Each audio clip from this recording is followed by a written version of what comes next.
Welcome back. खबरों का सिलसिला आगे बढ़ाते हुए आपको बताएं, निगरां वजीर आजम अनवारुल हक काकड़ ने निगरां वफाकी वुज़रा और आला सरकारी अफसरान के बैरून मुल्क दौरों पर बरहमी का इजहार किया है।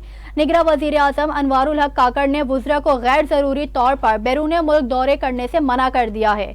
वजीर आजम ने हिदायत की है कि सिर्फ इंतहाई नागुज़ेर गैर मुल्की दौरे किए जाएं। निगरां वजीर आजम का कहना था कि सिर्फ ऐसे नागुज़ेर दौरे किए जाएं जहां पर स्पॉन्सर मुतालिका मुल्क या इदारा हो।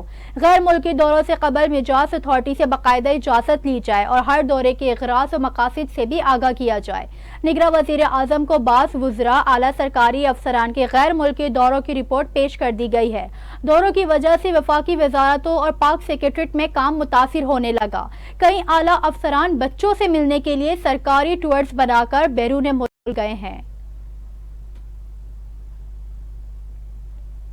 चीफ जस्टिस पाकिस्तान काजी फाइज ईसा ने 70 तोला सोना कमेटी के केस में रिमार्क्स दिए कि लगता है पुलिस किराए की पुलिस बन गई है और रियासत करप्शन और स्मगलिंग करने में मावनत करती है।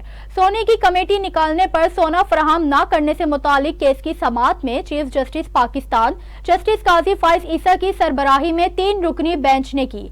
दौरान समाअत अदालत ने गैर मियारी तफ्तीश पर प्रोसिक्यूशन पर बरहमी का इजहार करते हुए कहा, कमेटी गिरफ्तार मुलजिम ने बनाई और तफ्तीश अहले खाना से हुई। एडिशनल प्रोसिक्यूटर ने अदालत को बताया कि 10 ग्राम सोने की कमेटी निकालने पर सोना अदा नहीं किया गया, जिस पर अदालत ने इस्तेफसार किया कि गिरफ्तार सुनार ने कितना सोना कमेटी के जरिए देना था। मुद्दई ने बताया कि कमेटी से निकलने वाला 70 तोला सोना नहीं दिया गया। चीफ जस्टिस पाकिस्तान ने रिमार्क्स दिए कि 1.5 करोड़ मालियत सोने का कोई इनकम टैक्स अदा नहीं किया गया। ये सोना कहां से आता है, इसकी कानूनी हैसियत क्या है? रियासत करप्शन और स्मगलिंग करने में मावनत करती है। जस्टिस काजी फाइज ईसा का कहना था, इस केस में असल मुलजिम तो पुलिस को बनाना चाहिए। पुलिस वाला सोने का सिर्फ अपने मतलब के लिए ही पूछेगा। लगता है पुलिस अब किराए की पुलिस बन गई। पुलिस की अब अपनी इज्जत नहीं रही, इदारे की इज्जत होनी चाहिए। पुलिस और पटवारी का शाही सिस्टम खत्म होना चाहिए। सुप्रीम कोर्ट ने सोने की कमेटी में गिरफ्तार मुलजिम की जमानत मंजूर करते हुए मुलजिम को 2 लाख रुपए के मचलके जमा करवाने का हुक्म दे दिया। तो दूसरी तरफ पीटीआई के साबिक जनरल सेक्रेटरी असद उमर ने कहा है कि अगर मुझे उस्मान डार और सदाकत अब्बास की तरह कोई ऐसा काम करना होता तो कर चुका होता। इस्लामाबाद में सहाफियों से बातचीत के दौरान सहाफी ने असद उमर से सवाल किया कि सुप्रीम कोर्ट का कल का फैसला कैसे देखते हैं। इस पर असद उमर ने अदालत का फैसला दुरुस्त करार दिया। सहाफी ने पूछा कि नवाज शरीफ वतन वापस आएंगे। असद उमर ने कहा कि इस फैसले के बाद ये अच्छा सवाल है कि नवाज शरीफ वापस आएंगे या नहीं। सुप्रीम कोर्ट के फैसले के बाद शहबाज शरीफ क्यों खुश हैं? ये मेरा मासूमाना सवाल है आपसे। आप फैसले पर तहरीक इंसाफ भी खुश है और शहबाज शरीफ भी खुश है। सहाफी ने सवाल किया कि साइफर केस में चेयरमैन पीटीआई अंदर है और आपको रिलीफ मिल गया।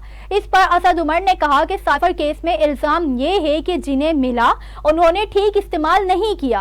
हमारा मानना है कि कानूनी इस्तेमाल किया है। साइफर 4 लोगों में आता है, वजीर आजम, वजीर खारजा, आर्मी चीफ और डीजी ISI। प्लानिंग मिनिस्टर कहां से आ गया? FIR में मेरा नाम नहीं है। सहाफी ने पूछा कि उस्मान डार और सदाकत अब्बासी की तरह कि आप भी प्रोग्राम में जाएंगे। इस पर असद उमर ने कहा कि अगर मुझे कोई ऐसा काम करना होता तो कर चुका होता।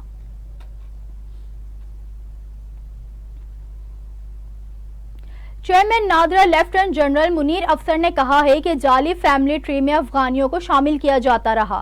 सेनेट की दाखिला कमेटी को ब्रीफिंग देते हुए मुनीर अफसर ने बताया कि 84 एहलकारों के खिलाफ कार्रवाई की गई है। उन्होंने कहा कि जाली दस्तावेजात, बगैर फिंगरप्रिंट्स या तस्वीर के रिकॉर्डेड को एहलकार टेम्पर करते रहे। लेफ्टिनेंट जनरल मुनीर अफसर ने कहा कि नादरा ने जाली शनाख्ती कार्ड रोकने के लिए शफाफ और पुख्ता निज़ाम कायम किया है।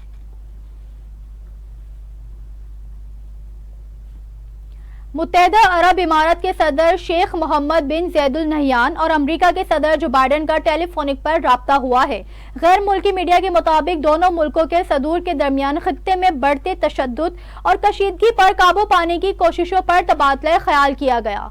इस दौरान मशरिकी वुस्ता में अमन, इस्तेकाम और सलामती के हुसूल के लिए सियासी इम्कानात का भी जायजा लिया गया है। दोनों सदूर ने तहम्मुल और कशीदगी फौरी कम करने के लिए इलाकाई और बैनुल अक़वामी हम आहंगी पर भी गौर اظہار کیا۔ امریکی اور اماراتی صدور نے مشرق وسطی میں شہریوں کے تحفظ کو ترجیح دینے اور انسانی امداد کی ترسیل قابل بنانے کے لیے محفوظ راہداری کھولنے کی ضرورت پر زور دیا۔ متحدہ عرب امارات کے صدر شیخ محمد بن زید ال نہیان نے کہا کہ موجودہ صورتحال سے علاقائی سلامتی اور استحکام کو شدید خطرات لاحق ہیں۔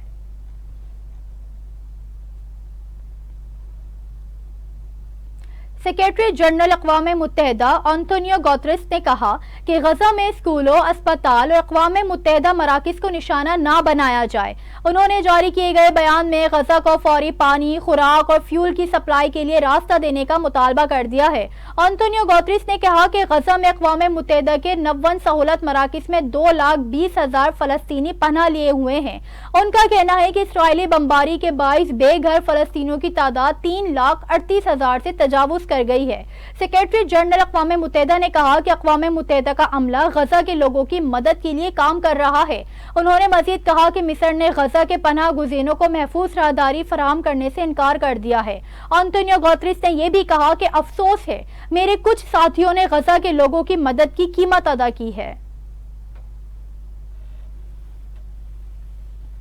تو دوسری طرف اسرائیل نے کہا ہے کہ حماس کی جانب سے یرغمال بنائے گئے افراد کی رہائی تک غزہ کو پانی اور ایندھن فراہم نہیں کیا جائے گا۔ اسرائیل کے وزیر توانائی کا کہنا تھا کہ جب تک حماس کے یرغمال بنائے گئے تمام افراد کو رہا نہیں کیا جاتا، اس وقت تک بجلی، ایندھن یا انسانی امداد سمیت کسی بھی بنیادی وسائل کو محصور غزہ میں جانے کی اجازت نہیں دی جائے گی۔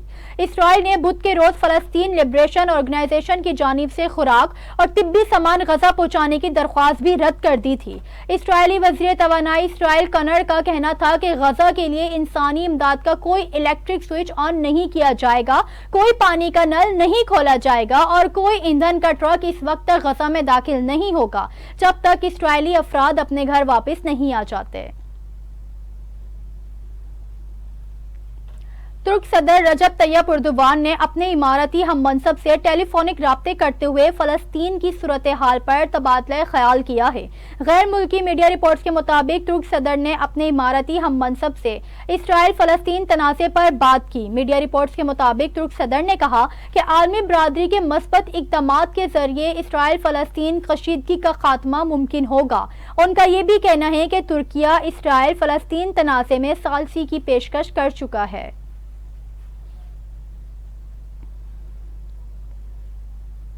شام کے صدر بشار الاسد نے ایرانی صدر ابراہیم رئیسی سے ٹیلی فون پر رابطے کر کے فلسطین کی صورتحال پر تبادلہ خیال کیا۔ میڈیا رپورٹ کے مطابق اس موقع پر شامی اور ایرانی صدر نے فلسطینی عوام کی حمایت کا اعلان کیا ہے۔ دونوں رہنماؤں نے کہا ہے کہ فلسطینیوں کو حق دفاع بھی حاصل ہے اور مذمت بھی جائز ہے۔ ایرانی اور شامی صدور نے مزید کہا کہ شہری آبادیوں کو نشانہ بنا کر اسرائیل جنگی جرائم میں ملوث ہوا ہے۔ صدر بشار الاسد نے کہا کہ صہیونی پالیسیاں خون ریزی کا سبب بن رہی ہیں۔ اسرائیل فلسطینی عوام بالخصوص غزہ میں بچوں اور خواتین کو نشانہ بنا رہا ہے۔ صدر بشار الاسد نے کہا کہ اسرائیلی حملوں کو روکنے کے لیے عرب اور اسلامی دنیا فوری اقدامات کرے۔